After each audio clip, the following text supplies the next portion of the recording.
আল্লাহর কসম ভাই, শরীফ ওসমান হাদিকে অন্য কেউ খায় নাই, অন্য কেউ হত্যা করে নাই। যারা এখন পাটোয়ারিকে খায়া দিতে চাইতেছে, পাটোয়ারিকে হত্যার হুমকি দেখাইতেছে, তারাই শরীফ ওসমান হাদিকে মানে খাইছে। পুরো ভিডিও যদি আপনি শুনেন তাহলে আপনি বুঝতে পারবেন যে আসলে হাদিকে অন্য কেউ খায় নাই। যারা পাটোয়ারিকে খাওয়ার চেষ্টা করতেছে তারাই হাদিকে খাইছে। নাসিরউদ্দিন পাটোয়ারি নাকি এমন বাড়া বাড়ছে যে ওরে বলে খাইয়া দিব। এখন এক লোক সে বলতেছে যে এই নাসিরউদ্দিন পাটোয়ারি, এই যে মুখের ভাষা, এ যা হইছে। মানে রংপুরের মানুষ তো, রংপুর কিন্তু বাংলাদেশ জামাত ইসলামের এখন নতুন ঘাঁটি, ঠিক আছে। এখন এইখানে কিছু 5-8টা নেতা আছে যারা সারা জীবন 4টা অভ্যস্ত, তারা এখনো কিন্তু মানে চিপায় চাপায় অলিতে গলিতে ঘুরে ঘুরে মানে প্রোপাগান্ডা ছড়ায়। নাসিরউদ্দিন পাটোয়ারি এমন একটা ম্যান, ঠিক আছে, দ্বিতীয় হাদি। আমার প্রত্যেকটা যুবক যদি নাসিরউদ্দিন পাটোয়ারি এবং শহীদ ওসমান হাদির মতো হইতো, তাহলে বাংলাদেশে এরকম ইঞ্জিনিয়ারিং করে ক্ষমতায় আসা কারো বাপের সাধ্য ছিল না। তারেক রহমান তো দূরে থাক।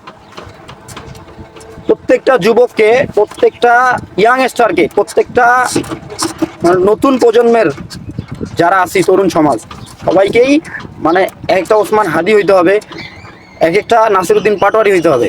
এখন নাসিরউদ্দিন পাটোয়ারি হক কথা বলে দেখা নাসিরউদ্দিন পাটোয়ারি নাকি খাইয়া দিব, তার মানে বুঝতেছি যে আসলে শরীফ ওসমান হাদিকে অন্য কেউ খায় নাই, অন্য কেউ হত্যা করে নাই। এই যারা এখন এইসব ধরনের কথা বলতেছে তারাই খাইছে, তারাই হত্যা করছে। এটা আমরা এখন মানে ক্লিয়ার হইতে পারলাম। তো যাই হোক, আপনারা এইভাবে কতদিন ভাই, 17 বছর একটা সাম্রাজ্য তিল তিল করে তৈরি করছিল আবার এখন দিল্লিতে। তাহলে 17 বছরের সাম্রাজ্য, 17 বছরের মনে করেন যে স্বৈরতন্ত্র, সেই টিকতে পারে নাই ভাই। আপনারা সুখ করে 8 দিন, তার ভিতরে মনে করেন যে হরতাল, অবরোধ, সরকারি ছুটি, কত কিছুই গেল গা ভাই। তাইলে এই যে আপনারা 17-18 বছর গুপ্ত থাইকা আপনারা আমগরে এখন গুপ্তর মানে বুঝেন।